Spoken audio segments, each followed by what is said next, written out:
Hello, Orville Nation and Nerd TV. Welcome, everybody. Welcome. We got a great interview from somebody you all know in the community. Yes. Author Angela Daniel. You guys know her. A lot of you know her from the community. And hello, Gap Stargate, Tom Gardner, Louise Sparrow, Jonathan. Hello, everyone in here.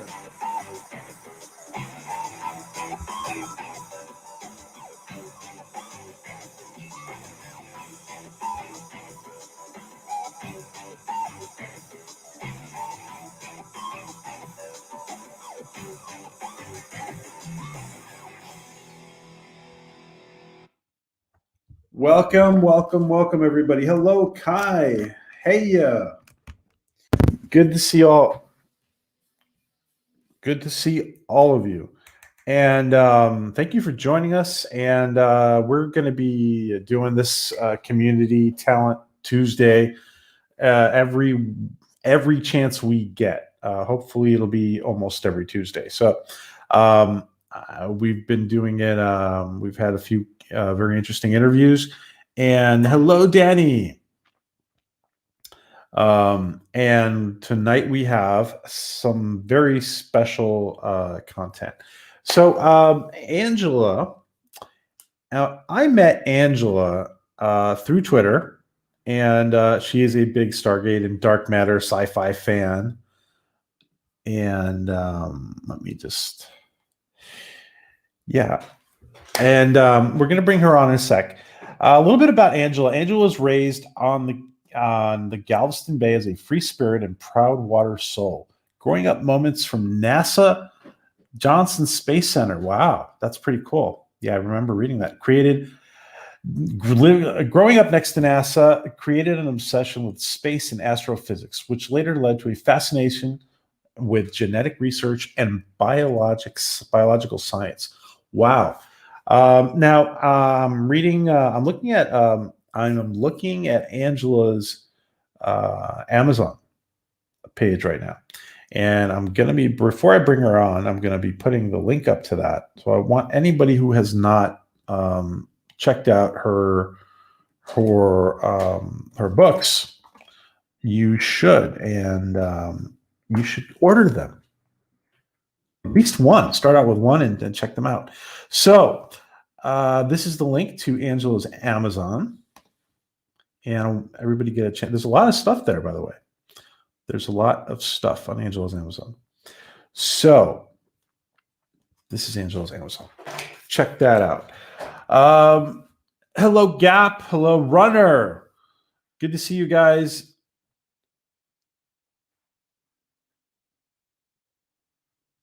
Tom says, I loved it when I was a kid and Dad would take us to the Space Center. Wow.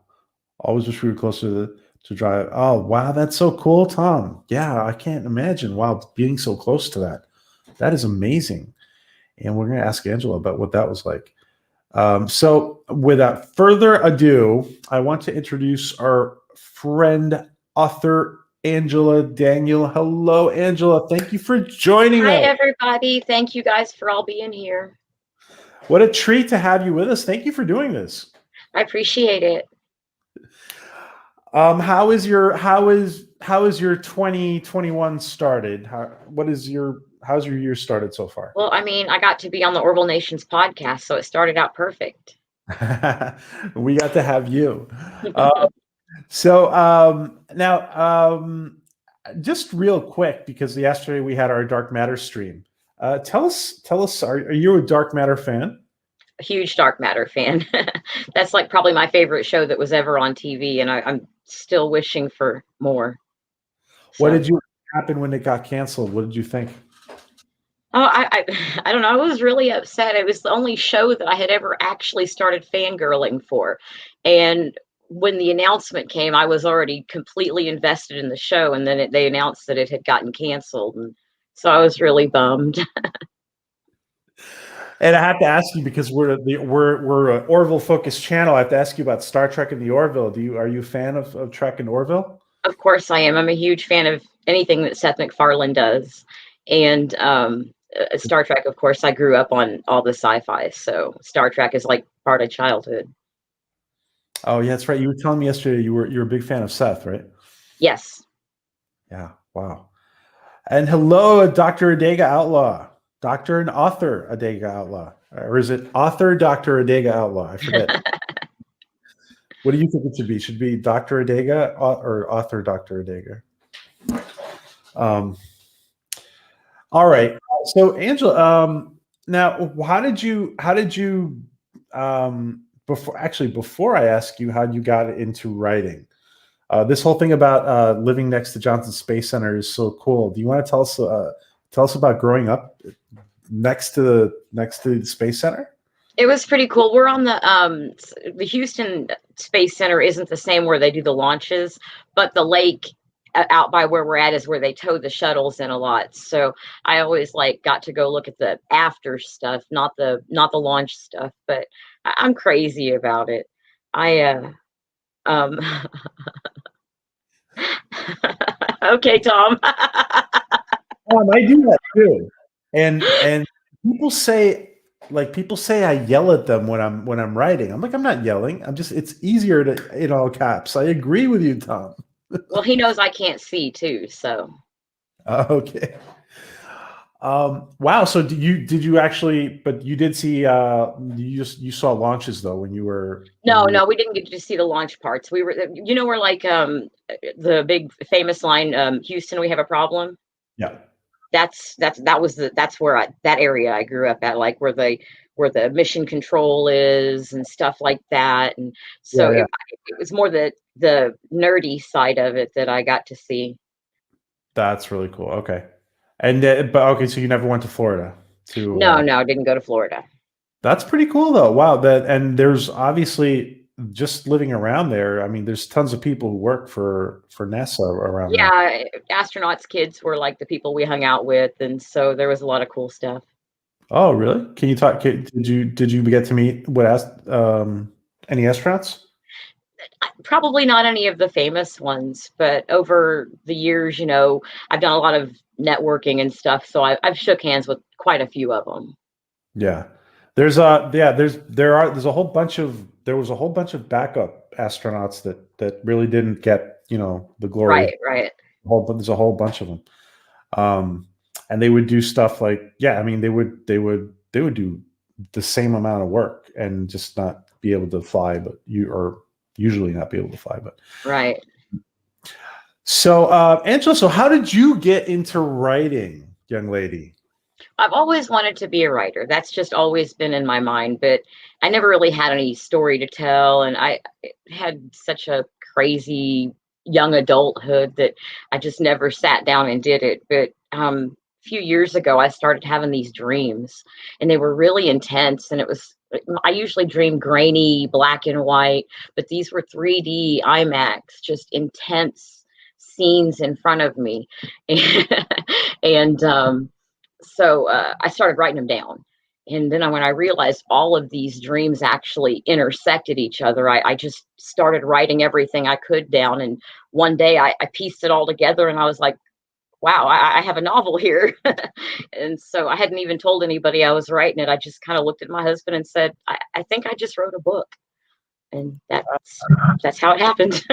So you were just like getting these inspirations, these visions, these dreams, these very intense, very overpowering, not the kind that when you wake up, you're afraid you're going to forget. I mean, these were intense to the point where they were burned into my memory even after I woke up.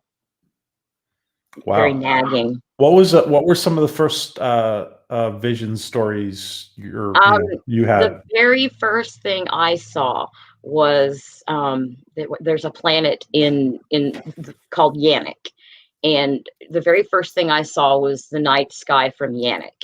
And it was just, I tried to describe it the best I could, but it was just very vivid thing, and there was a scene going on that I would literally be a spoiler. The very first dream I ever had was a spoiler. So, but very very intense, and it was a very strong. Like I was almost there. Wow. Wow. Very interesting. Yeah, I mean, there are a lot of authors who say like the book almost writes itself sometimes. That's happened to me too.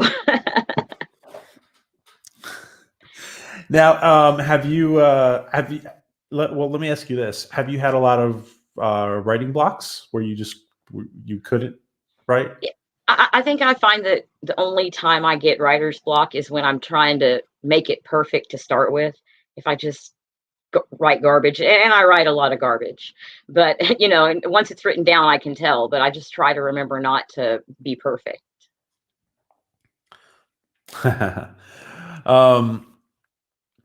So I'm laughing at Gap's joke.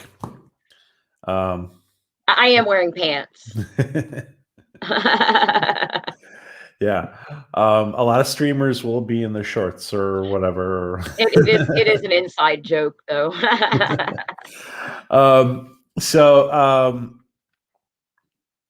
Angela does great work in saving animals. Yeah, do you want to tell us a little? We were talking just before we started about that. You want to tell us about that?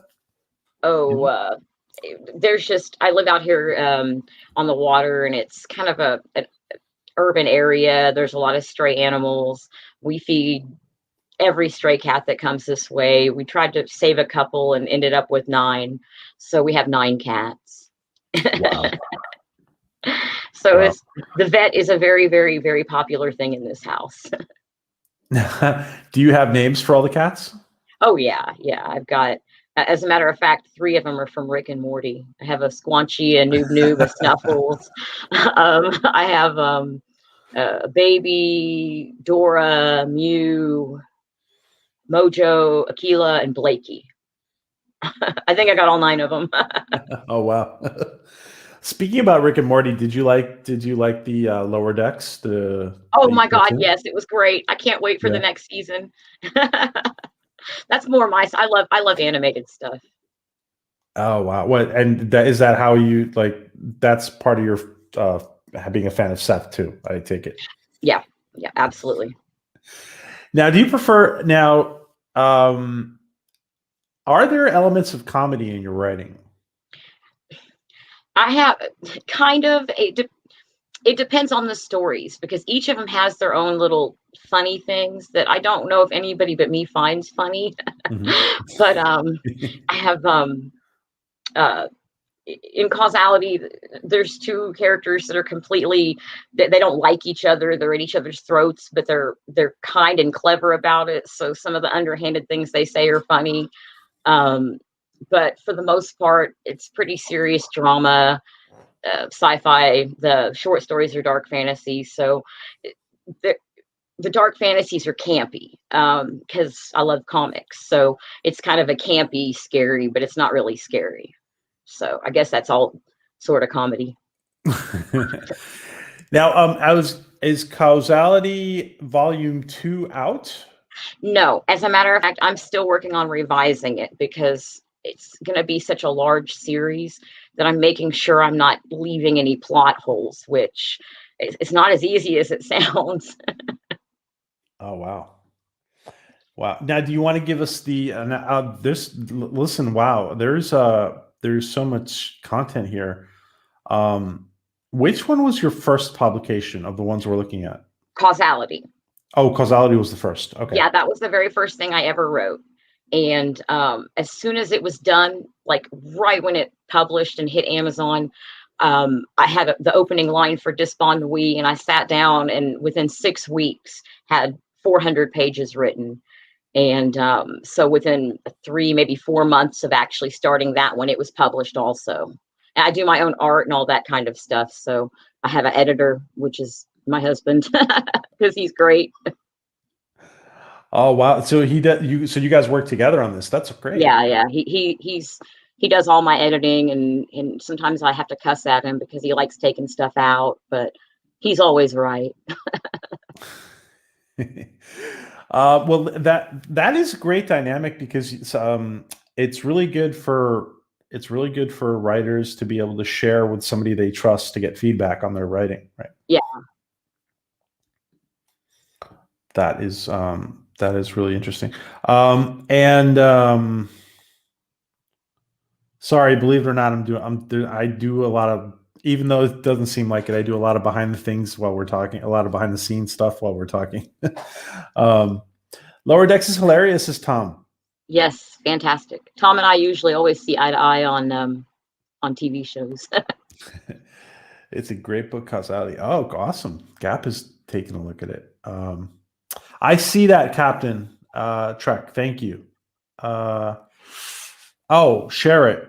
I will share it. Actually. 1 second. Thank you, Cap. So there is, well, I will just, all right. As you all know, and Admiral Oliver Franklin Doom passed. He's a YouTuber who's part of our community, our community, our greater community, and he passed. And they're doing a memorial stream for Admiral Doom tomorrow. And here is the information. Thank you, Captain Trek, for. We're basically, apparently, this is basically an online version of the funeral or memorial. So, from what I have been told, so this is the link, everybody. So, Angela, and thank you, Captain. And Tom says, yes, you definitely see eye to eye. Now, Jonathan asks, do you think Star Trek Discovery is way better than the Orville or not? I don't think that they're even comparable. They're completely different types of programs. I mean, the animated is, well, no, Discovery. I'm sorry, Discovery. You know, Discovery. I haven't seen Discovery yet. That's one of the few Star Trek shows I haven't had a chance to see yet. So I don't know the answer to that. Discovery is the one that's like really ripped the fandom apart, divided the fandom. I have seen all of the talk and stuff on it, but I have not had an opportunity to watch that one yet. It looks good to me, though. Oh, it looks great, like visually. But I'd be interested actually to see what you think of it. I'd be curious to see what you think of it. I'll touch base with you on that again. Okay. And Jonathan, by the way, I tried to answer a few comments that you've left on in some of the on some of the streams, if about guests and stuff. Hit me up on Twitter, Jonathan. Hit me up on Twitter, please. And Gap Stargate has all of Angela's books. Wow, that's awesome.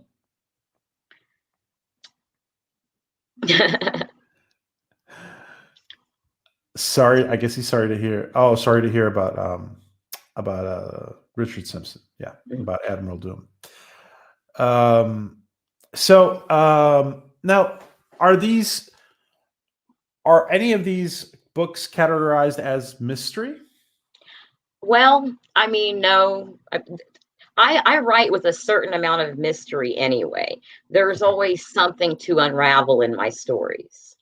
I don't know that they would qualify as actual mystery genre, though. But there's causality itself. The whole thing is a mystery all the way through the very end, because there's a lot of stuff that they're still trying to figure out. Dysphonouille is a virus story. So I guess there's a mystery in itself right there, solving a virus.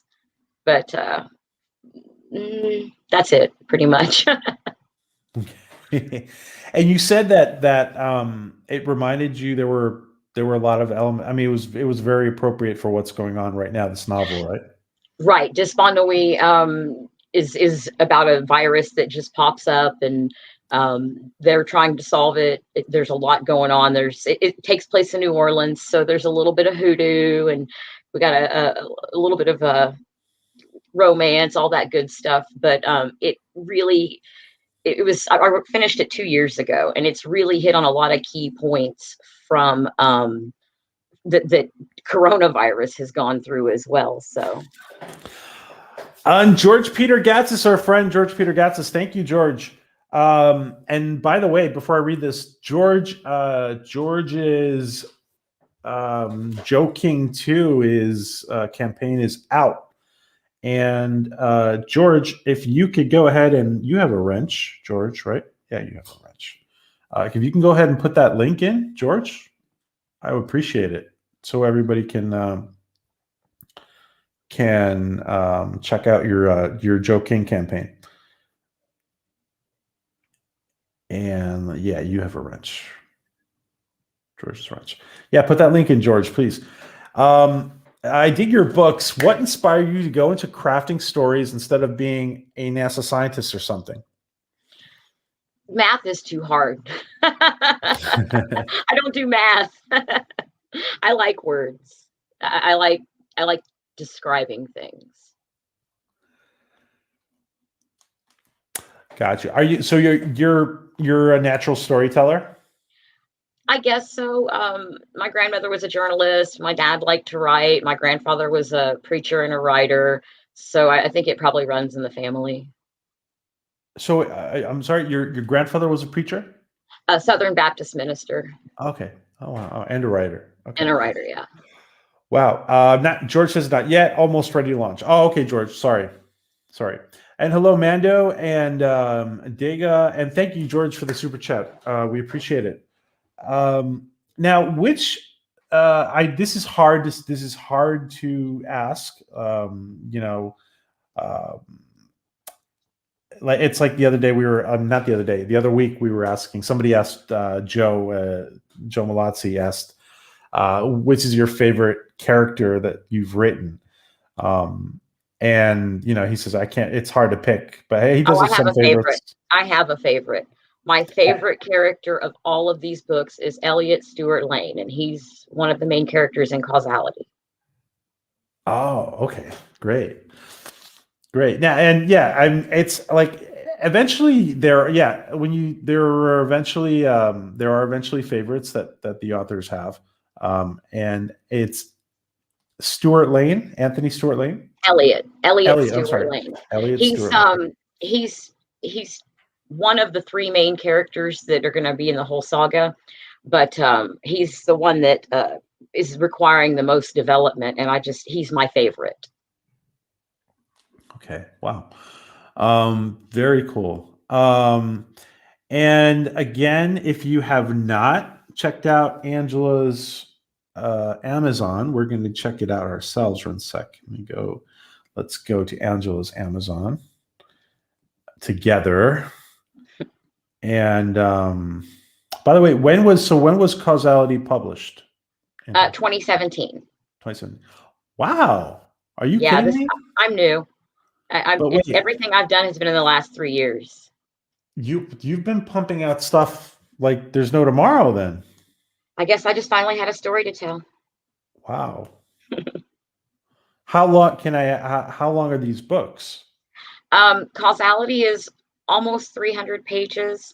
Disbandui is a little over 400 pages. And then the other ones range from flash fiction. Awakening is a very short one.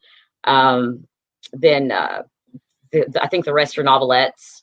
So they're not like quite 25,000, but they're all pretty short except for the 2 novels. That's a lot of work in 3 years. I guess I decided that I like doing it more than I realized. Is this your full time, or do you? No, right now I do digital graphics, websites, business startup, branding, stuff like that. Oh, that's right. Yeah, my husband and I, we own our own business. It's called Hometown Directories. We're basically a family business resource. We help all the small businesses that we can. Oh, and are you helping businesses online as well? Yeah, we do. It's a local community thing. We started locally in our community, but over the past few years, it's spread to online. But I'll do business with anybody that wants to use my services because, I love the art. Can you send me the link on Twitter and I will Sure. I will share it. Yeah, I can do that.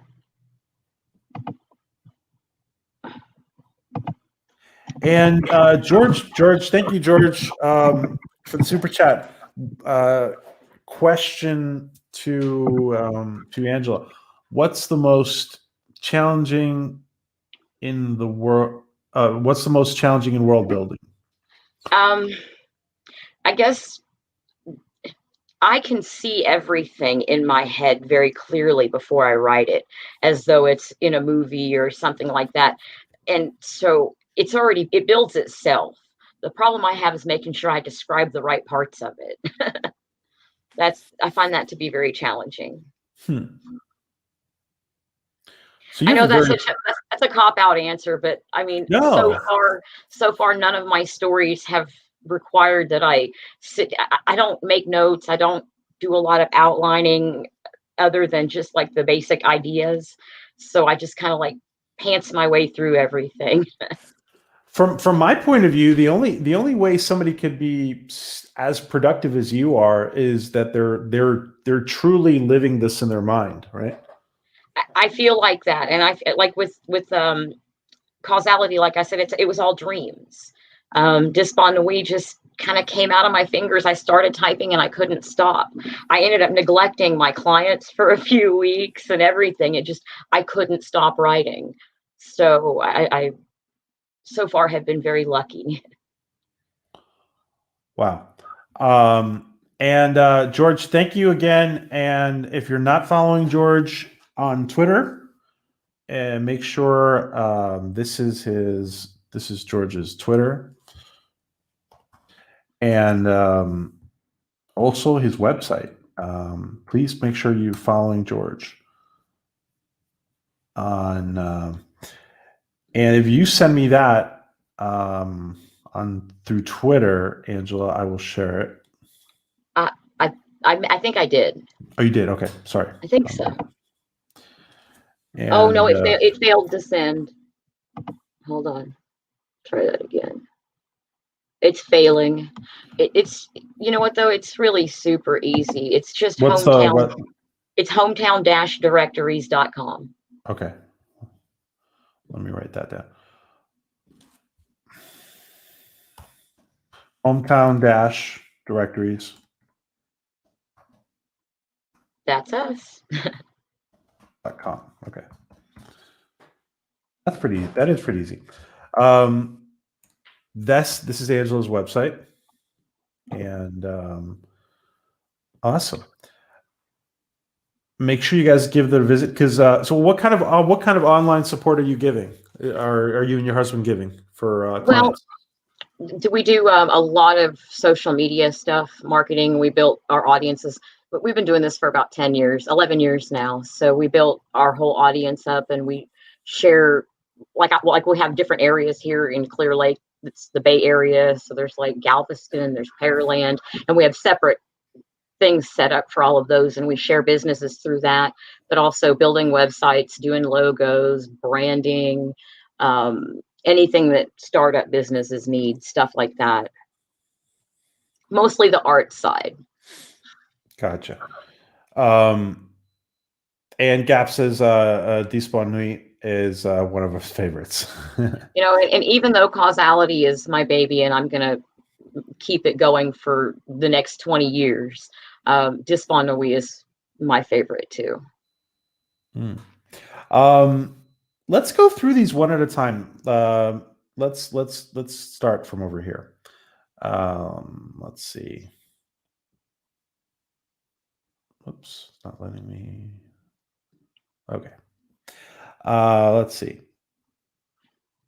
Daydreams and Nightmares of a Broken Synesthetic. Synthesis. Oh, I'm sorry. That's okay. Synthesis.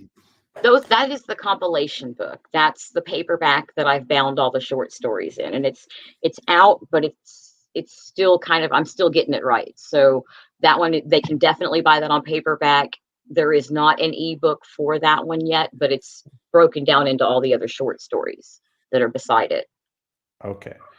And why do you say broken? Because I do everything backwards. Okay. I do everything backwards. Gotcha. And I so know that's what I'm sorry, go ahead. I know that's weird, but it's just it just sounded like a good title because I always say that like I see broken, I do things broken. So And so to recap, what is this book? What does this book describe this book to us? these are 5 short stories that are, like I said, like they're dark fantasy, kind of a campy, uh, but there's horror elements in them. This book contains Awakening, Magic Man, Two Turtle Doves, Coraleva Morose, and Valentine's Cove. And Hmm. that is the compilation of it. The artwork up there, you can barely see. There's a fractal artwork up there that I have an artist that does that I get stuff from. The rest of the art is mine. Oh, okay. Wow. Great. Wow. Very interesting. And I can't believe you did all this in 3 years. Um, so is Awakening's the title of this one, right? Awakening is the title of that short Okay. story. That's a flash fiction, very, very short story. It was my first try at first person perspective. I actually had a challenge that somebody suggested I take, and it was first person and then writing out of the genre that I'm used to, which was dark fantasy horror. So I went all in with this, but it is a flash fiction, which means it's very short. That was my first. Now, and because of the format of this story being short, are you interested at all in writing for television? Oh, absolutely. As a matter of fact, my goal is to see something of mine actually make it on TV. A movie would be cool, but I think I'd prefer a TV series. Oh, wow. Wow. What about? Let me ask you this. We've seen some evolution in this medium. What about webisodes? Oh, that would be awesome too. I just want to see something that I've written acted out. Oh, wow. Very cool. Have you thought about crowdfunding for that?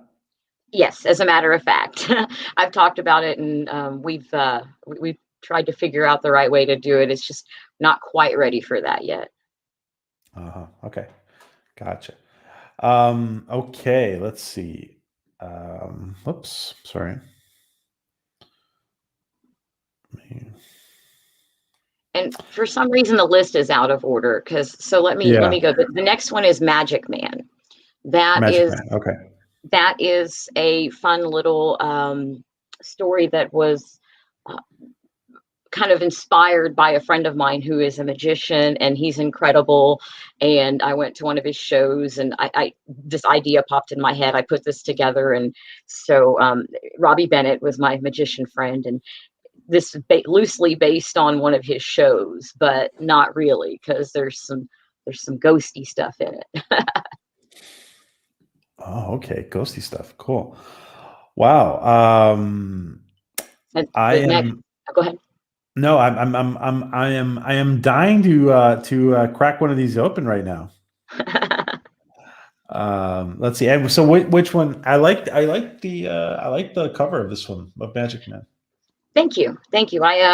There are like some free for everyone to use kind of things, but even if I use those, I try to put my own flair into it. So I change everything, and everything I do is manipulated. So made it my own there. Excellent. Now, which one would you say is next in the The order of next one is Two Turtle Doves Two Turtle because Doves? it's a part one of two, because it's Two Turtle Doves is part one, and then Coraleva Morose is part two. But Two Okay. Turtle Doves is the start of the story. Lots of scary, spooky things happening, which comes to a conclusion. There's a mystery into this one too. Kind of a Now, Angela, are we having characters? Are there any characters that are in all of these? okay. So no cross characters in any of the short stories. Okay. They're all standalone. They can all be something of their own. Now, when I write the stories, I see faces. I see what some of the characters might look like or who they might look like, and there is a common face through all of my thoughts. But Okay. like Interesting. the actor I'd like to see play my things. Wow. Do you want to? Can you share? I'm pretty sure everybody already knows it's Jeff Tervainen. Oh, really? Okay. Yeah. Interesting. Okay. Very interesting. Um, But no, as far as the stories themselves, the only two short stories that are tied together is Two Turtle Doves and Corleva Morose, which is Russian for Queen Frost, which is the name of a Fabergé egg that I've crafted for this story. oh, okay. Let's see. What is the? Whoops, my bad. Um, what? Oh, this jumped on me. Okay.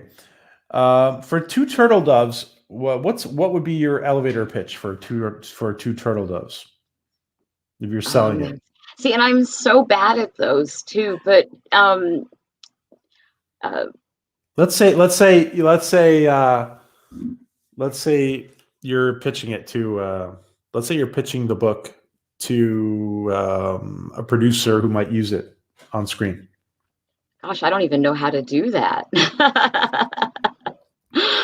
I'm such a baby, and I into this industry, but I mean, woman, the main character of the story finds a Fabergé egg, and terrible things happen afterwards. Right, Tom? No surprise. We love Jeff. He's awesome. Yeah. Um, okay. What about Magic Man? What would be your elevator pitch for Magic Man? Um, gosh, I didn't know I was going to be doing this, so I wasn't even thinking about it. Oh, it's okay. Just be yourself. Um, You're the best. See but actually, I'm glad.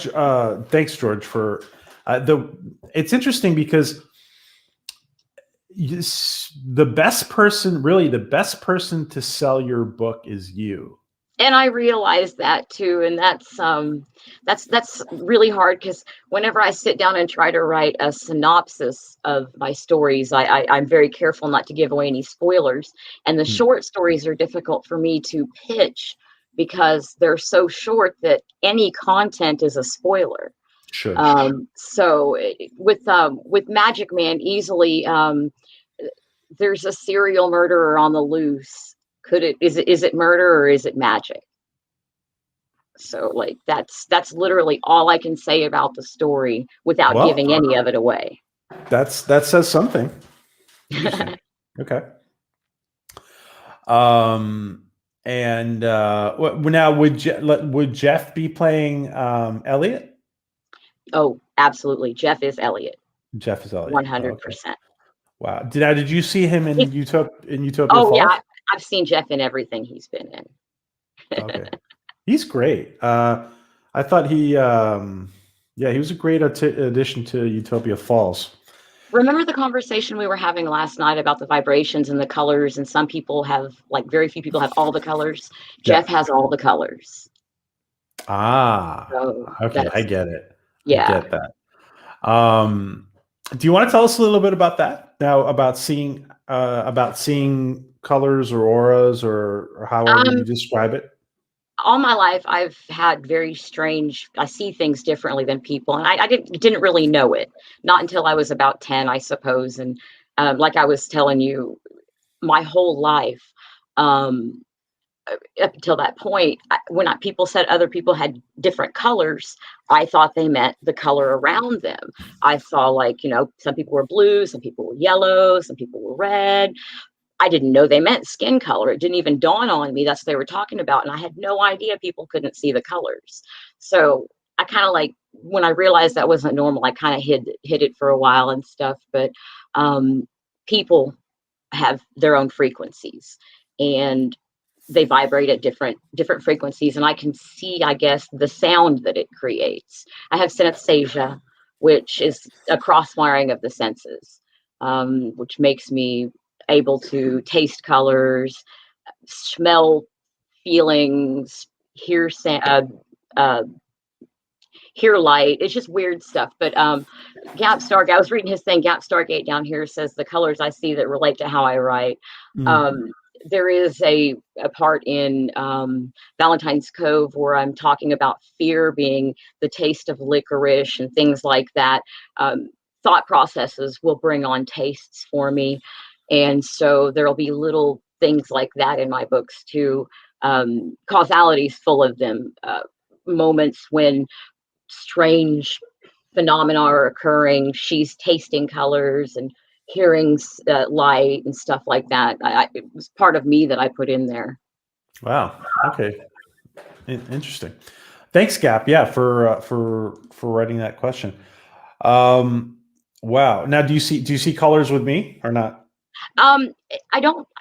I haven't seen your color, and normally I can on a camera, but it may be because there's a filter or it's produced or something, and I can't see through it.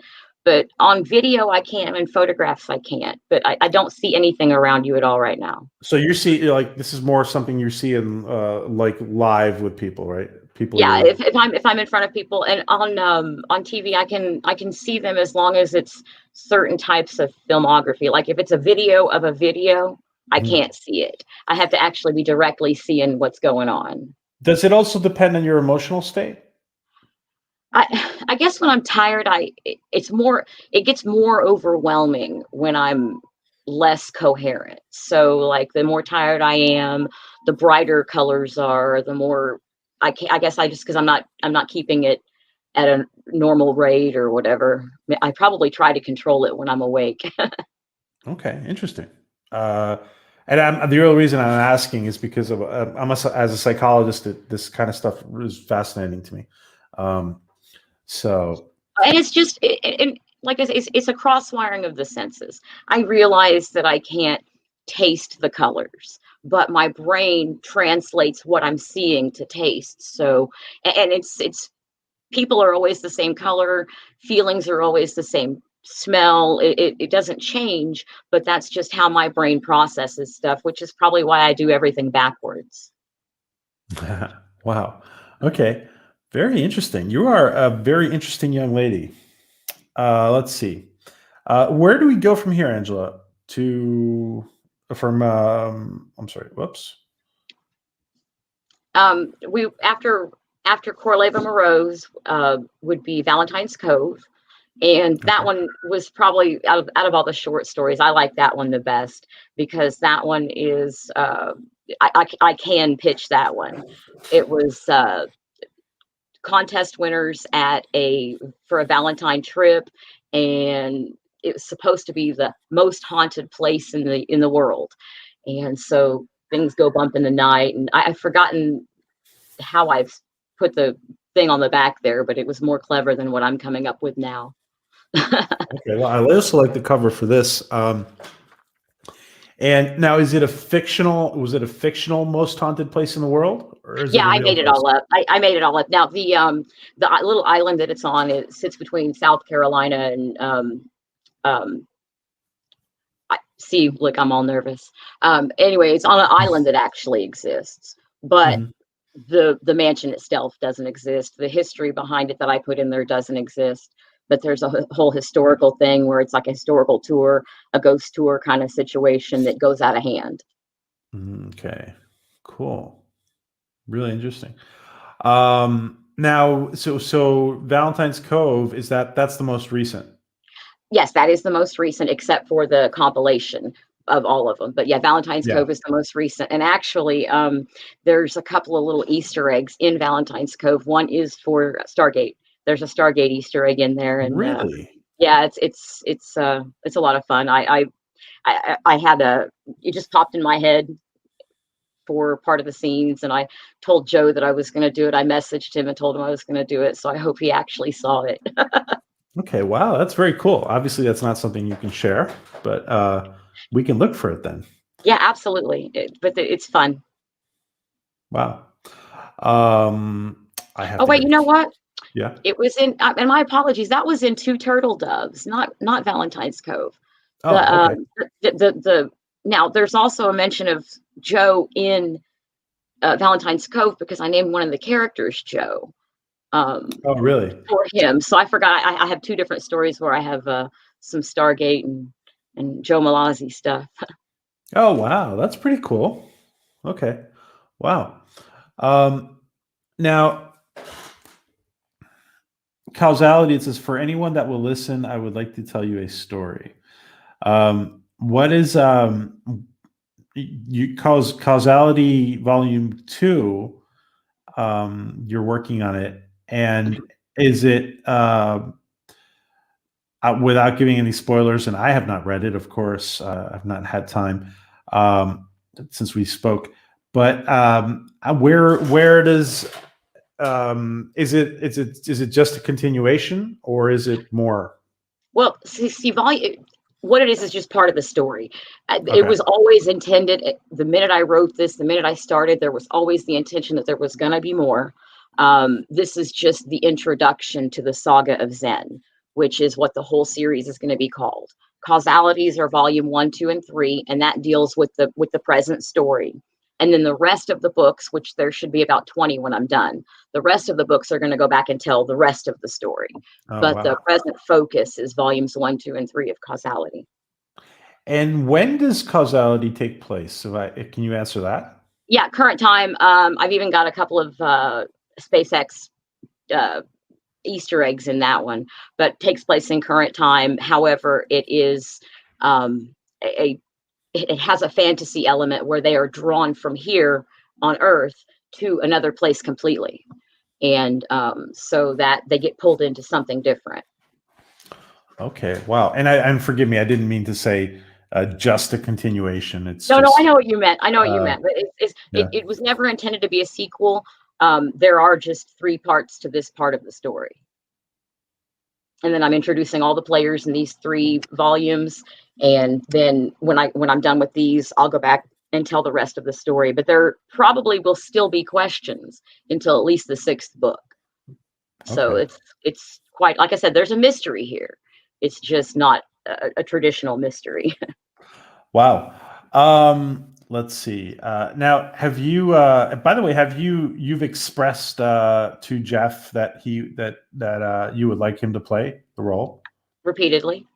Yeah. We bug Okay. him on Twitter all the time and all that kind of stuff.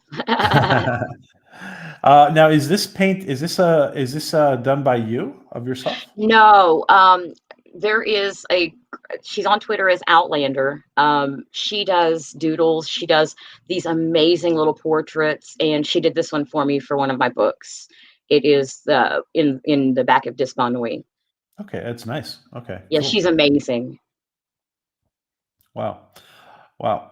Um, Excellent.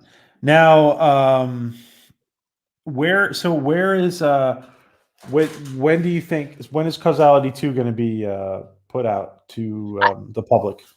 That it's just a matter of getting it right. I'm almost there. I've been saying that for a while, but it's just a matter of I need to make sure I've left the right openings for the arcs that are coming. I need to make sure that everything's right and it doesn't seem forced. And it's almost there. Gap, you read my mind. I was thinking the exact same thing. What about, is there a possibility of doing an audiobook I with would Jeff? love nothing more than for Jeff to narrate all of Causality because, like I said, he's Elliot, and I would that would be my ultimate goal. It's just a matter of, paying the man what he's worth. Sure. Plus, I also think he said he doesn't like doing books. I mean, yeah, narrating a book can be a lot of work. Absolutely. Can be a tremendous amount of work. It would. But that's my ultimate. That would be my ultimate if I did an audiobook for the Causality series was to have him. Yeah. And guys, please give us a question. Any questions you have for Angela. And thanks, Gap, for this question. Angela, tell us about the Galveston Awards nomination. Oh, for the past couple of years, I've been honored. They do this thing on Galveston. It's the city of Galveston. They do the best of the island, and my retail place that I had started with is a beautiful gallery down there called From the Heart Gallery, Hmm. and they a couple of years ago nominated me as best writer, and I won silver 2 years ago, and then I was nominated again this last year, and I think I won second place again, which Oh, wow. there are so many amazing writers out here, and I was up against the newspaper writers and some of the journalists and stuff, so I was very Wow. honored. Wow. Guys, when you go ahead, and if any of you go ahead, and by the way, well, those of you watching on the replay as well, pick up one of these books, and don't forget to write a awesome comment for Angela on Amazon. And I'm actually very excited to crack some of these open. Where should I start, Angela, if I pick Um, one? it depends on are you a sci-fi preference, or do you like quick stuff, fast reads? That seems like more your speed right now since you're so busy. I would genuinely just I would start with coral. No, start with two turtle doves. It's a Christmas theme, but I think Okay. that one would be the one that would get you the quickest. And there's my there's my little Easter eggs in those too. So Oh, okay. Okay. Well, recommendation from the author. So thank you. Tom says, as a Louisiana boy, I'm curious why you decided to write about Nola. so I I don't travel much. As a matter of fact, I get a lot of anxiety when it comes time to travel. And I had this idea for a story I wanted to do. I knew that I was going to do something with a New Orleans theme. And a friend of mine said, "Well, just come with me to New Orleans that weekend." We went out there. I went into this hoodoo shop called, I can't even remember what it was called. It was somewhere in the French Quarter, but it was just when I walked in, I could just see the air. It was electric, and all these feelings started going through me. And the next thing I knew, the couple days later, I started writing out this story, and it just rolled out. But being in the French Quarter and feeling the energy of the French Quarter sort of just lit this fire in me, and everything that I saw while I was there is described in this book. And I was only there for, a 24-hour period, but it gave me enough fuel to actually just do this whole book out of feeling. But I think that Tom is just, I know that the locals aren't huge into the New Orleans thing, but for me, it was almost a spiritual experience. Not all of it, but this one certain store I walked into, I just was very overwhelmed by this religious, I don't know what it was, but that just it sparked it and spawned an entire story. And I'm sorry, and which story are we talking about, Angela? That was for Despondaway. That it takes This one. place in Okay. New Orleans. As a matter of fact, it takes place in New Orleans, and there's a couple of places in Montreal. Thus, the French name, which is Despondaway, is French for "say goodnight." And Okay. this is the virus story. Okay. Interesting. Okay. Wow. Thank you, Tom, for the question. Wow. Now, where do you see if you had to pick any one of these to first see on television, which one would it be? Causality, definitely, Causality. because there's a tremendous amount for a series. Each book could probably be a season of a series.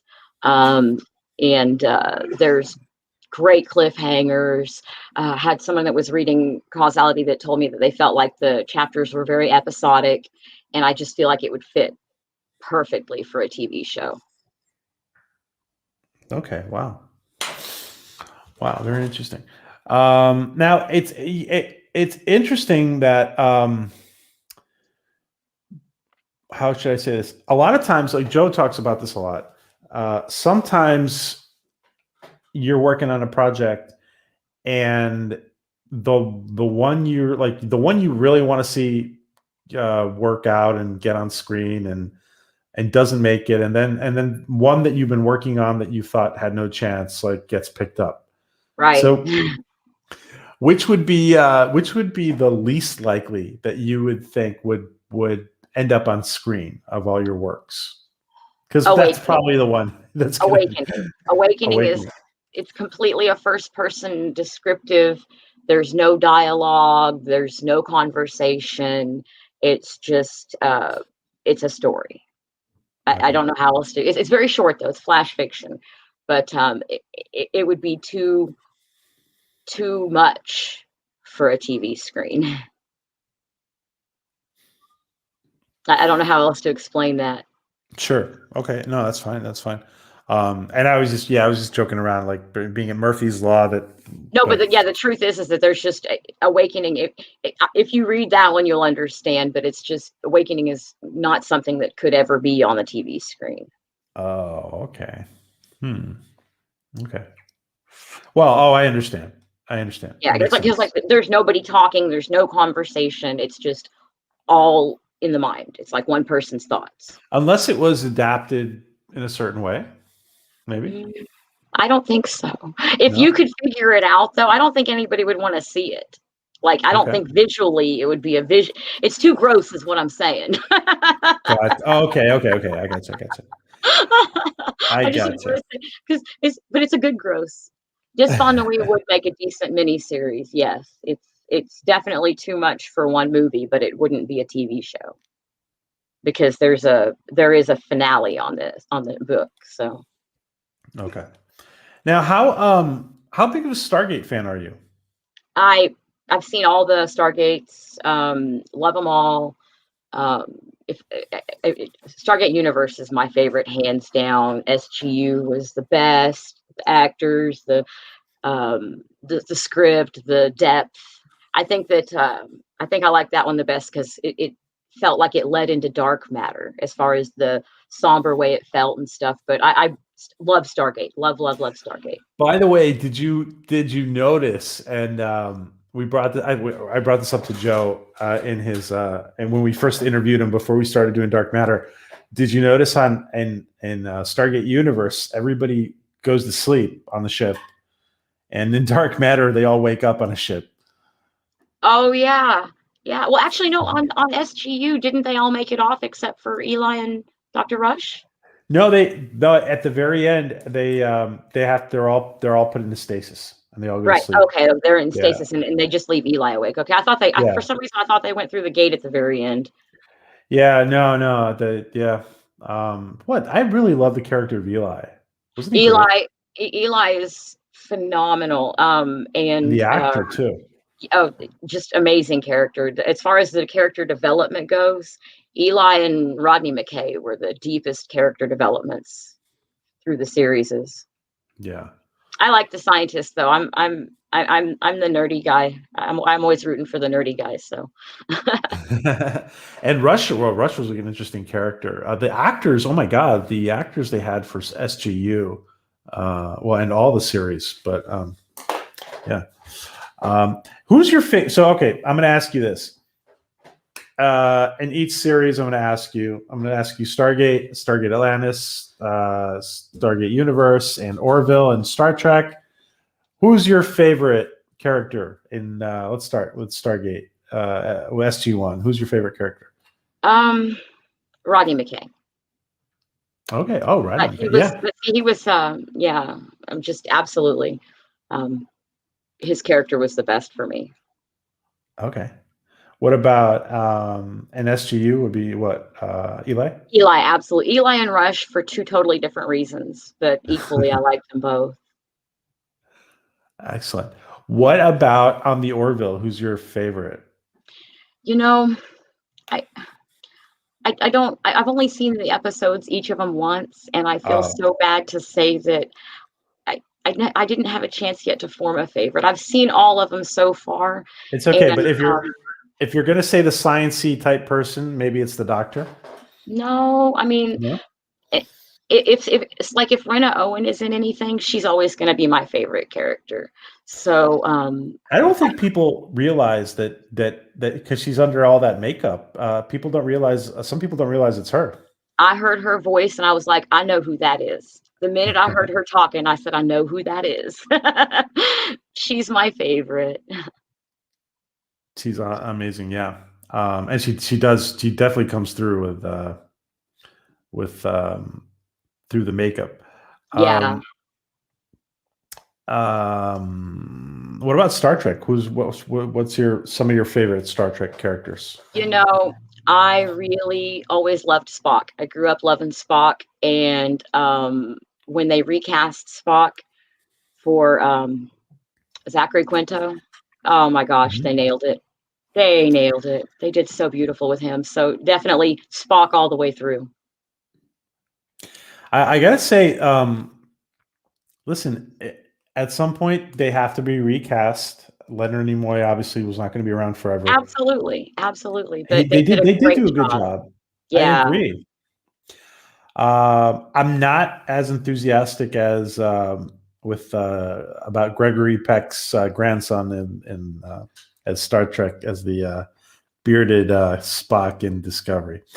But that's not his fault. It has to do with the writing. Right.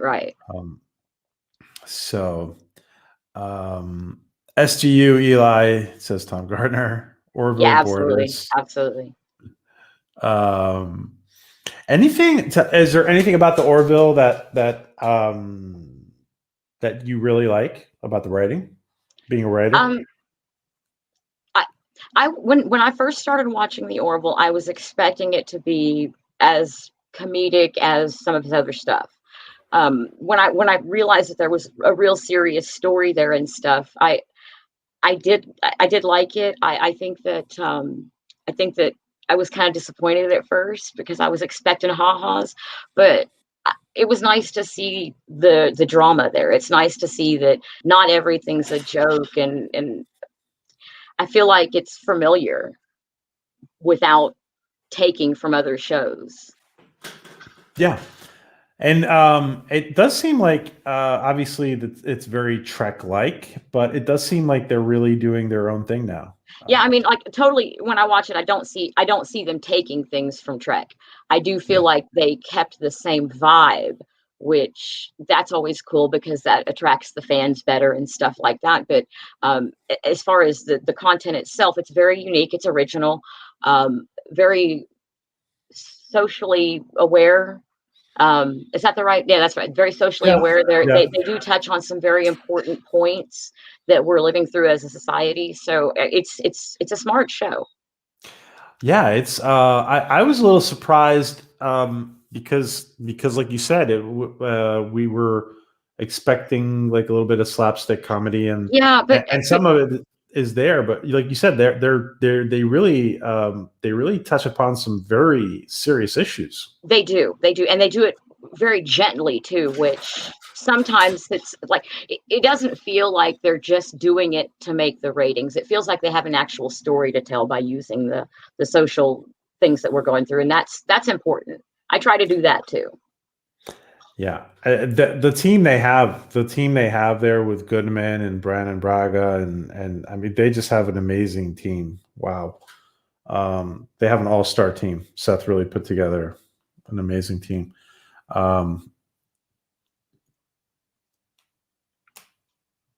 Yes, it is, Tom. Yeah, you know what? And that's the vibe I get off of it too. Is Next Generation. So yeah, I feel that, Tom. There's actually things for me, and I know you maybe you haven't watched it as many times as some of us, but there are things about the Orville actually that I think it might even be better than Star Trek. I think the possibility of including comedy opens up a lot of doors. Angela, why don't you write a book about all of us that you know on Twitter and take us to another universe? Just hop on in my spaceship. I'll take you for real. That's cool. I like that, Cap. I like that. Well, I might be able to squeeze you into causality. Oh, yeah. There's a lot going on there. Wow, that's pretty cool, Gap. I think Gap's gonna like that. Um, so, well, I would definitely like to have you, join us on some panels if you're open to, Angela. Yeah, absolutely. I would love that. And we'll talk. I mean, we'll be in touch. We'll talk more about that. Is there anything that you would like to add to our conversation before we wrap up? I'm just so grateful that you invited me to be on here. It's an honor for me because these people that are on your podcasts actually, I'm a big fan of a lot of them. So it's an honor for me to be here, and Well, I the pleasure and honor is ours. Oh, well, I appreciate every single person on Twitter. I have such a great group of people. I got very lucky. I kind of walked into the middle of the room and said, "Is it okay if I sit here?" And everybody just said yes. And they just let me stay. I like that's a good way to put it. So I appreciate that. Wow. Yeah. Well, I think that everybody is enjoying the interview. I think there's also going to be a lot of people watching on the replay. I think also that the more that Angela engages our greater community on YouTube, and who knows, maybe she'll set up a YouTube channel of her own to be more active. I think the more she connects, I think the more people will love and read her works. I hope so. And I'm going to keep writing them. So Yeah, it's interesting that listen. There are so many great. There's, you know who Adega is. He was in here before, right? The yeah, I saw. author, Yeah. doctor.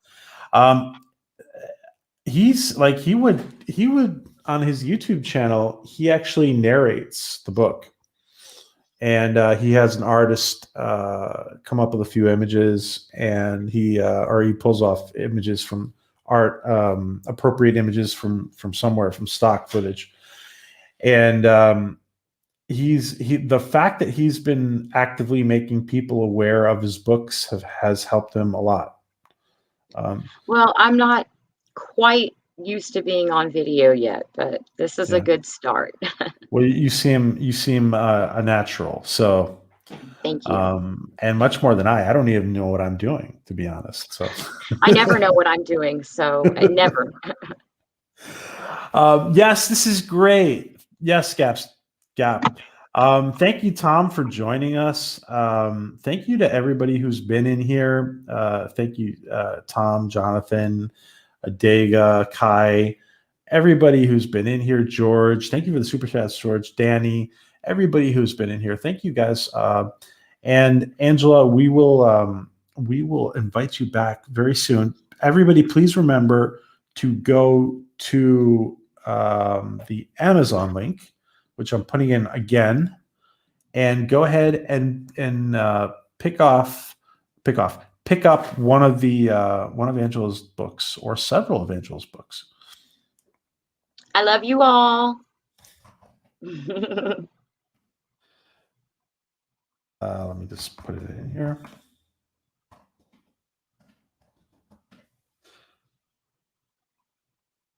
Okay. And great. Any final words, Angela? I love everybody. I'm so glad you guys are here. So glad I'm here, and I promise the next book will be amazing too. Awesome. We look forward to it. And hopefully by next time, I will have found a moment to read some of them and be able to discuss them with you. That would be awesome. Such a pleasure and honor to be able to actually talk with the author about the book I'm reading. Wow. Very cool. Thank you, everybody. Thank you, Angela. Everybody have a great night. Take care. Be safe. Many blessings.